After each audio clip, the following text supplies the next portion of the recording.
Hello everyone, मैं हूं Bhupesh Paliwal. Target with Bhupesh official YouTube channel पे आप सभी का स्वागत करता हूं। शुरू करते हैं आज का क्लास। हमारे करंट अफेयर के सेशन में जून 2022 मध्य प्रदेश के करंट अफेयर को हम शुरू कर रहे हैं।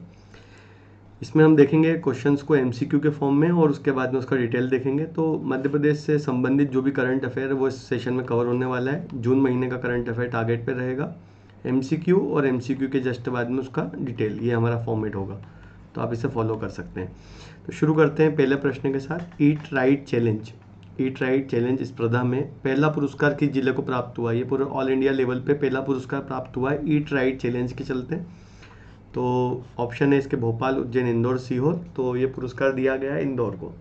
देखिए, ईट राइट चैलेंज के चलते साफ सफाई और खाने पीने की जो चीज़ें हैं वो किस तरीके से रहेगी, ये सारी चीज़ें थी। इसके अंतर्गत इंदौर को पुरस्कार किया गया है। ठीक है, इंदौर को पुरस्कृत किया है पूरे देश में, आपको ध्यान रखना है।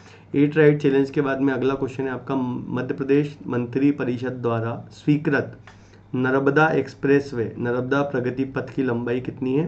1077 किलोमीटर, 806 किलोमीटर, 906 किलोमीटर और 806। अच्छा, ये ऑप्शन सेम हो गया पर कोई बात नहीं, इसका सही आंसर ऑप्शन सी है। ठीक है, 906 किलोमीटर। कन्फ्यूजन यहाँ पर रहेगा, मध्य प्रदेश में नर्मदा नदी की लंबाई यही है। ठीक है, नर्मदा नदी की लंबाई है ये। तो काफ़ी लोगों को लगेगा नर्मदा एक्सप्रेसवे नर्मदा नदी की लंबाई जितनी ही, तो ये गलत कर देंगे। ठीक है, तो नर्मदा नदी की लंबाई है ये, जबकि जो हाईवे है उसकी लंबाई 906 किलोमीटर है। तो आप ध्यान रखना, हाईवे की लंबाई जो एक्सप्रेसवे है उसकी लंबाई 906 किलोमीटर है। इसका नाम है नर्मदा एक्सप्रेसवे, नर्मदा प्रगति पथ, नर्मदा प्रोग्रेस वे। ये नाम याद रखें, नर्मदा प्रोग्रेस वे। इसकी लंबाई 906 किलोमीटर। अमरकंटक के कबीर चबूतरा से झाबुआ तक जाएगा ये। ठीक है, तो इसका जो पॉइंट है, जो दोनों पॉइंट है वो भी याद रखना। अमरकंटक के कबीर चबूतरा से झाबुआ तक जाएगा, 906 किलोमीटर लंबा रहेगा और नर्मदा प्रोग्रेस वे इसका नाम रहेगा। अगला क्वेश्चन है आपका, 26 जून 2022 को बेंगलुरु के एम चिन्ना स्वामी स्टेडियम में फाइनल मुकाबले में मध्य प्रदेश टीम ने मुंबई को हराकर अपना कौन सा खिताब जीता? तो मुंबई को हराया था मध्य प्रदेश की टीम ने चिन्ना स्वामी स्टेडियम में बेंगलोर 2022 में। तो हमने 2022 में क्या जीता था? रणजी ट्रॉफी जीता था। ध्यान रहे सबको, 2022 का रणजी ट्रॉफी मध्य प्रदेश ने जीता था, 2022 का। ठीक है, याद रखना 2022 का। अब इम्पोर्टेंट ये है कि ये तो पुराना हो चुका है, लेकिन मतलब नया अपडेट आ चुका है, लेकिन इसमें खास ये है कि हमारा मध्य प्रदेश पहली बार कब जीता रणजी ट्रॉफी? तो पहली बार जीता 2022 में। आप ऐसे याद कर सकते हैं।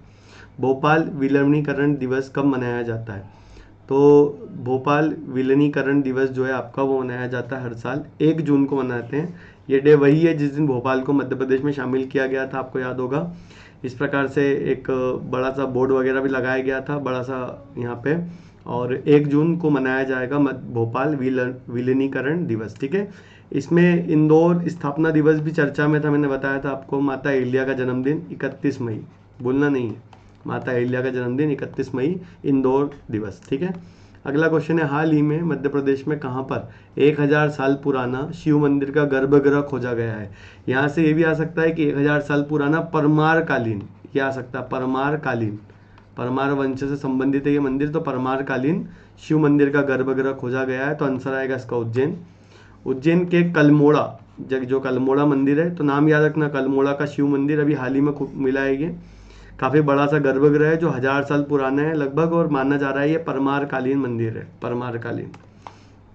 क्वेश्चन है आपका, मध्य प्रदेश के किस शहर में देश की पहली, अब क्वेश्चन अपने आप में इंपॉर्टेंट है, देश की पहली ब्रेक डांस एकेडमी खोली गई है? जो डांस का एक फॉर्म होता है ब्रेक डांस, उसकी एकेडमी खोली गई है देश में पहली बार, तो भोपाल में खोली गई है। ठीक है, भोपाल में खोली गई है ब्रेक डांस एकेडमी, देश में पहली बार ब्रेक डांस को लेकर। क्वेश्चन है, मध्य प्रदेश में कहाँ पर पहले संस्कृत फिल्म फेस्टिवल का आयोजन किया गया है? पहली बार संस्कृत फिल्म फेस्टिवल, तो आप देख सकते हैं भाषाई आधार पे फिल्म को, संस्कृत फिल्म फेस्टिवल देश में, मध्य प्रदेश में पहली बार। तो इंदौर, ग्वालियर, उज्जैन, सागर, सही आंसर रहेगा इसका उज्जैन। ठीक है, उज्जैन में पहले राष्ट्रीय संस्कृत चलचित्र या फिल्म फेस्टिवल का आयोजन किया गया है। ठीक है, जो फरवरी में किया गया था। ठीक है, देश में पहली बार संस्कृत फिल्म फेस्टिवल, याद रखो, संस्कृत फिल्म फेस्टिवल। क्वेश्चन है आपका अगला, मध्य प्रदेश के किस खिलाड़ी ने विश्व शूटिंग चैंपियनशिप में भारत के लिए स्वर्ण पदक हासिल किया है? मध्य प्रदेश के किस खिलाड़ी ने विश्व शूटिंग चैंपियनशिप में भारत के लिए स्वर्ण पदक हासिल किया है? तो अमित कुमायूं, हर्षित बिजवा, अविनाश यादव और श्रेया अग्रवाल। इस क्वेश्चन से आप ये याद रखें कि श्रेया अग्रवाल जो है का संबंध किससे है, तो शूटिंग से है। ये यहाँ से याद रखने लायक क्वेश्चन है। श्रेया अग्रवाल का संबंध है शूटिंग से और जबलपुर की खिलाड़ी है। ये 3 बातें यहाँ से याद रखें, ठीक। अगला है, हाल ही में किसे केरल के राज्यपाल के द्वारा भारत गौरव अवार्ड 2022 दिया गया। देखिए, केरल के राज्यपाल के द्वारा भारत गौरव अवार्ड 2023 भी दे दिया गया है, 23 दे दिया गया है, लेकिन हमारे लिए 23 इतना इंपॉर्टेंट नहीं है, हमारे लिए 22 इंपॉर्टेंट है, क्योंकि मध्य प्रदेश के पर्सन को दिया गया है, ठीक है। 23 वाला मध्य प्रदेश से नहीं है, तो इसलिए इंपॉर्टेंट नहीं है। तो भारत गौरव अवार्ड 2022 केरल के राज्यपाल द्वारा रंजीत सिंह को दिया गया है। ये डांसिंग कॉप है, इंदौर से संबंधित है, आपने देखा होगा इनको जरूर, ठीक है, चर्चा में है। तो ट्रैफिक संभालने वाले रंजीत सिंह है और इन्हें भारत गौरव अवार्ड दिया है केरल की तरफ से, भारत गौरव अवार्ड, ठीक है। डांसिंग कॉप बोलते हैं इनको, ठीक है। मून वॉक करते हैं ये ट्रैफिक संभालते समय। अगला क्वेश्चन है, मध्य प्रदेश में गठित पहली समरस नगर परिषद कौन सी बनी।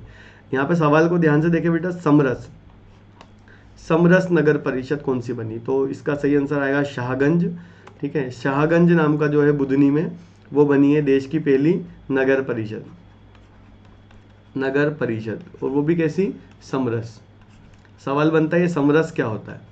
ये समरस के अंतर्गत क्या होता है, चुनाव ही नहीं होते बेटा, लोग आपस में मिलजुल कर अपना प्रतिनिधि बना लेते हैं बिना झगड़े के। तो ये एक प्रकार का क्या है कि जो बिना निर्विरोध चुनाव जिसको बोलते हैं, तो पार्षद के चुनाव हुए थे यहाँ पे 15 वार्डों में और निर्विरोध चुने गए पार्षद, तो ये समरस परिषद की बात की जा रही है, ठीक है। समरस पंचायत, देश की सबसे पहली समरस पंचायत, ये भी पूछ सकते हैं आपसे, तो वो भी सीहोर की थी। और यहाँ पर देश की पहली समरस जो नगर परिषद है जो अभी करंट में इंपॉर्टेंट है, वो शाहगंज बुधनी सीहोर से संबंधित है, ठीक है, देश की पहली है ये। अगला, भारतीय वन रिपोर्ट 2021 के अनुसार क्षेत्रफल की दृष्टि से देश का सबसे बड़ा वन क्षेत्र वाला राज्य कौन सा है। देश का सबसे बड़ा वन क्षेत्र वाला राज्य, मध्य प्रदेश, अरुणाचल प्रदेश, छत्तीसगढ़, उड़ीसा। देश का सबसे बड़ा वन क्षेत्र वाला राज्य हमारा मध्य प्रदेश ही है। हमारे मध्य प्रदेश में आपको यहाँ पे याद रखना, क्षेत्रफल की दृष्टि से मध्य प्रदेश पूरे देश में नंबर 1 है, प्रतिशत की दृष्टि से मिजोरम नंबर 1 है। ये दोनों पॉइंट याद रखें आप, क्षेत्रफल की दृष्टि से मध्य प्रदेश नंबर 1 है और प्रतिशत की दृष्टि से मिजोरम नंबर 1 है। पूरे देश में सबसे ज़्यादा क्षेत्रफल या एरिया की बात की जाए तो मध्य प्रदेश की है, ठीक है। 77,492 वर्ग किलोमीटर का इलाका है मध्य प्रदेश में, जो कुल क्षेत्रफल का 25 दशमलव के आसपास आता है, ठीक है। अगला क्वेश्चन है आपका, हाल ही में शिवराज सिंह चौहान द्वारा विमोचित पुस्तक बाबूजी और मेरी कविताएं के लेखक कौन है। आपको बस यहाँ पे लेखक का नाम और रचना का नाम याद रखना है। नीरज शर्मा की है बाबूजी मेरी कविता है, नीरज शर्मा की बाबूजी मेरी कविता है, बस इतना ही इंपॉर्टेंट है, नीरज शर्मा बाबूजी मेरी कविता आपको याद रखना है। किस नदी में अवैध रेत खनन के कारण इंडियन टेंट टर्टल विलुप्त होने के कगार पर आ गए। सवाल सबसे पहले बनता है ये इंडियन टेंट टर्टल क्या है, तो ये कछुआ ही है जो हमारे मध्य प्रदेश में पाया जाता है। रेत खनन के चलते वो अब विलुप्त हो गया है, मिल नहीं रहा है। तो ये नर्मदा नदी में पाया जाता है। आप देख सकते हैं जो टेंट टर्टल है, इसके फोटो जरूर देखे होंगे आपने। इसका जो खोल होता है वो कुछ इस टाइप से होता है ये, और इसको टेंट टर्टल बोलते हैं। और टेंट टर्टल जो है लगभग खत्म हो गए, तो ये अभी नया पता चला है कि इंडियन टेंट टर्टल लगभग खत्म हो गए, नर्मदा नदी में मिलते हैं, ठीक। अगला क्वेश्चन है आपका, मध्य प्रदेश के किस जिले में चित्र भारती फिल्मोत्सव का आयोजन किया गया। इंपॉर्टेंट है ये क्वेश्चन। चित्र भारती फिल्म महोत्सव का आयोजन भोपाल में किया गया, ठीक है। चित्र भारती फिल्मोत्सव का आयोजन कहाँ पर किया गया था, भोपाल में किया गया था, ठीक है, 2022। अगला क्वेश्चन है आपका, मध्य प्रदेश के सरकारी स्कूलों में कौन सी कक्षा के विद्यार्थियों को आर्टिफिशियल इंटेलिजेंसी पढ़ाई जाएगी। अब मध्य प्रदेश में किस स्कूल में कौन सी क्लास को एआई पढ़ाया जाएगा, तो एआई पढ़ाने की जो व्यवस्था की जा रही है, ऑप्शन 3, 8वीं से 12वीं के बच्चों को एआई पढ़ाई जाएगी। तो नए सिलेबस के हिसाब से, नई शिक्षा नीति के हिसाब से एआई वैकल्पिक विषय के रूप में दिया जाएगा 8वीं से 12वीं के बच्चों को। अगला क्वेश्चन है आपका, देश के पूर्व सीजेआई रमेश चंद्र लाहौटी का निधन हो गया। आपको बताना है कि रमेश चंद्र लाहौटी जिनका डेथ हो गया है वो मध्य प्रदेश के कहाँ से थे, पूर्व सीजेआई रह चुके हैं भारत के, ये गुना के थे, ध्यान रहे गुना के थे। देश के पूर्व सीजेआई रमेश चंद्र लाहौटी मूल रूप से गुना जिले के थे और 1 जून 2004 को भारत का CGI भी नियुक्त किया गया था, ठीक है। इनका डेथ हो गया, अभी तो रिटायर हो गए थे लेकिन इनका डेथ हो गया रमेश चंद्र लाहोटी जी का, ठीक है। ध्यान रहे सबको, पूर्व CGI रह चुके हैं रमेश चंद्र लाहोटी। अगला क्वेश्चन है गुना के थे। अगला क्वेश्चन है जल जीवन मिशन क्रियान्वयन में मध्य प्रदेश का कौन सा संभाग पहले स्थान पर है। जल जीवन क्रियान्वयन में पहले स्थान पर कौन सा संभाग है, डिवीजन की बात की जा रही है, तो इंदौर डिवीजन नंबर 1 रहा। इसमें आप लोगों को 2 बातें याद रखना है। देखो, एक तो याद रखना है कि हर घर जल जीला देश का पहला प्रमाणित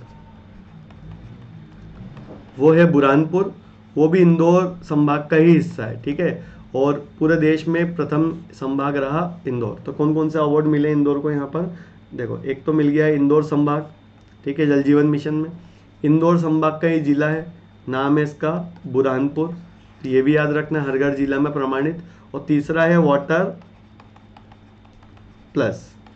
प्लस का प्रमाण पत्र मिला है पूरे देश में पहली बार, वो भी इंदौर। अगला है किस जिले की उथली हीरा खदान में 26.11 कैरेट का जेम क्वालिटी का हीरा पाया गया है। ये कुछ हीरे की क्वालिटी होती है, जेम क्वालिटी, जो प्राप्त हुआ है किस जिले से हुआ है, तो ये पन्ना। देखो, हीरा तो वैसे पन्ना से ही मिलता है मैक्सिमम, तो आप ये भी याद रखें, लेकिन यहाँ खास है उथली हीरा खदान। ये उथली हीरा खदान क्या होती है, देखो, हीरा खदान का वह हिस्सा जहाँ से हीरे मिलना खत्म हो चुके हैं या बंद हो चुके हैं।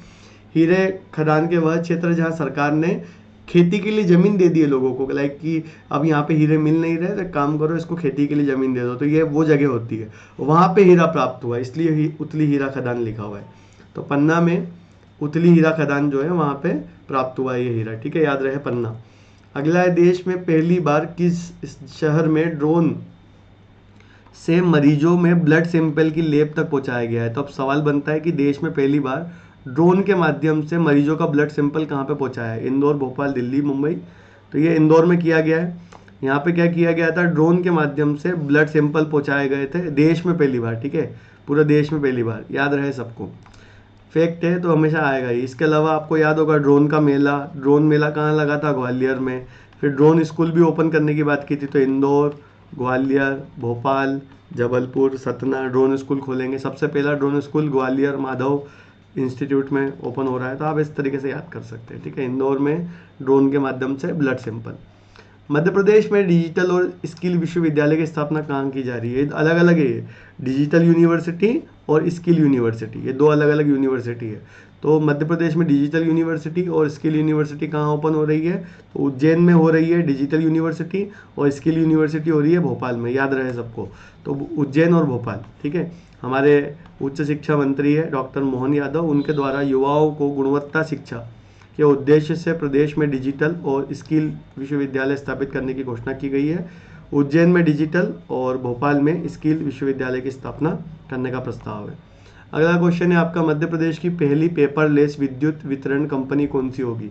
मध्य प्रदेश में पहली पेपरलेस विद्युत वितरण कंपनी कौन सी होगी, पेपरलेस, ठीक है। तो पेपरलेस के नाम पे आपको याद होगा बहुत सारी चीज़ें हुई है, तो वैसे में पेपरलेस विद्युत वितरण, अब बिल वगैरह नहीं आएंगे, ऑनलाइन मोबाइल में ही मैसेज वगैरह आ जाएंगे। पेपरलेस विद्युत कंपनी वेस्टर्न पश्चिम मध्य विद्युत कंपनी बन चुकी है, पेपरलेस कंपनी, ठीक है। हमारा जो पश्चिमी क्षेत्र का विद्युत कंपनी है वो पूरी तरीके से पेपरलेस हो गया है, और वह ग्राहकों को मोबाइल पर और मेल पर बिल भेजने का कार्य कर रही है, ठीक। अगला क्वेश्चन है आपका, अंतर्राष्ट्रीय महिला दिवस कब मनाया जाता है। तो आप ध्यान रखें 8 मार्च को मनाते हैं अंतर्राष्ट्रीय महिला दिवस। और राष्ट्रीय महिला दिवस भी पूछते हैं आपसे, तो राष्ट्रीय महिला दिवस जो है आपका वो है 13 फरवरी, ठीक है।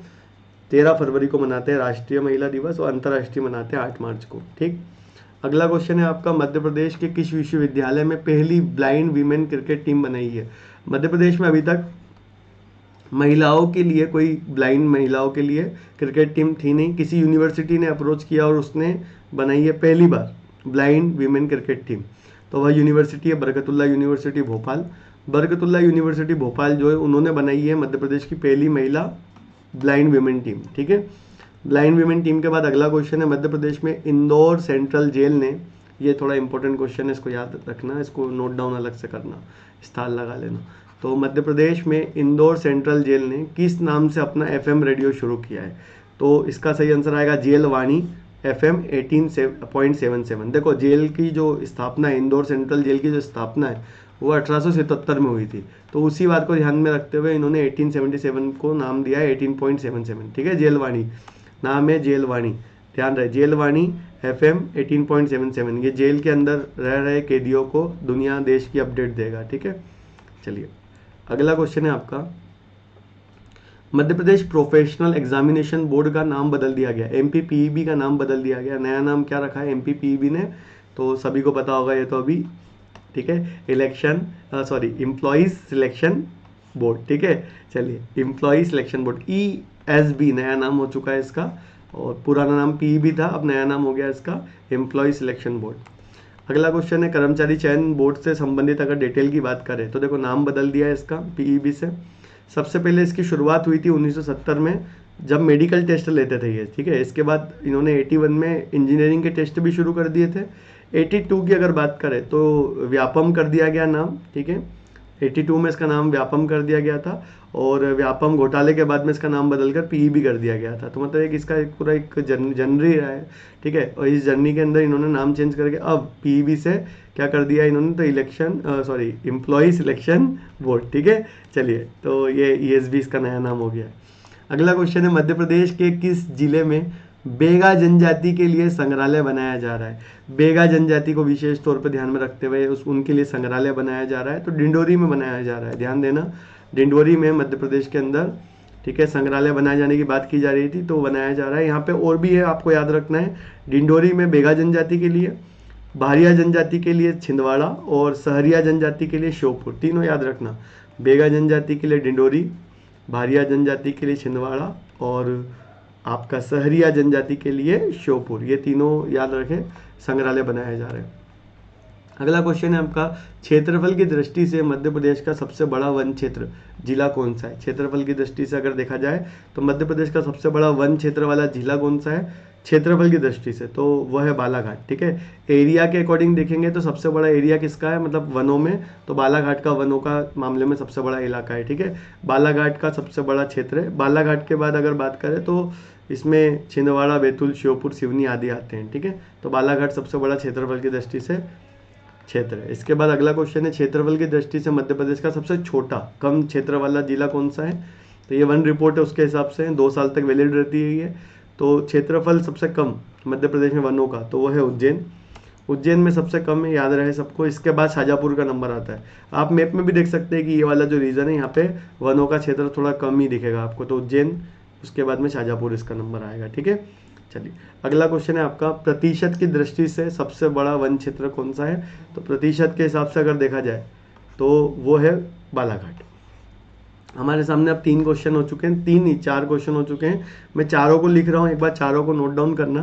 देखो, क्षेत्रफल की दृष्टि से सबसे बड़ा वन क्षेत्र भारत में, तो वो हो गया हमारा मध्य प्रदेश, ठीक है। अगर बात करें मध्य प्रदेश में तो क्षेत्रफल की दृष्टि से मध्य प्रदेश में बालाघाट, ठीक है। अगर बात करें प्रतिशत की दृष्टि से, प्रतिशत की दृष्टि से अगर बात करें तो भारत में सबसे बड़ा है प्रतिशत की दृष्टि से मिजोरम, और मध्य प्रदेश में सबसे बड़ा है प्रतिशत की दृष्टि से बालाघाट। 4 क्वेश्चन हो गए। एक और क्वेश्चन कर लेना, सबसे कम क्षेत्रफल और सबसे कम प्रतिशत, और दोनों में है हमारे मध्य प्रदेश का उज्जैन, याद रखें।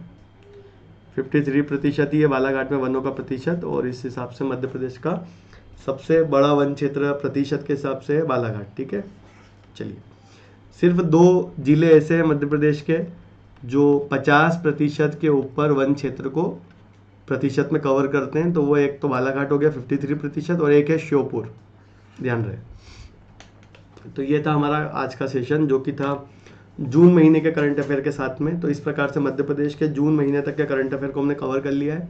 लगातार बने रहिए इसी प्रकार से, और आगे के सेशंस को फॉलो करते रहिए। आपका month wise current affair Madhya Pradesh का जल्दी पूरा कवर हो जाएगा, ठीक है।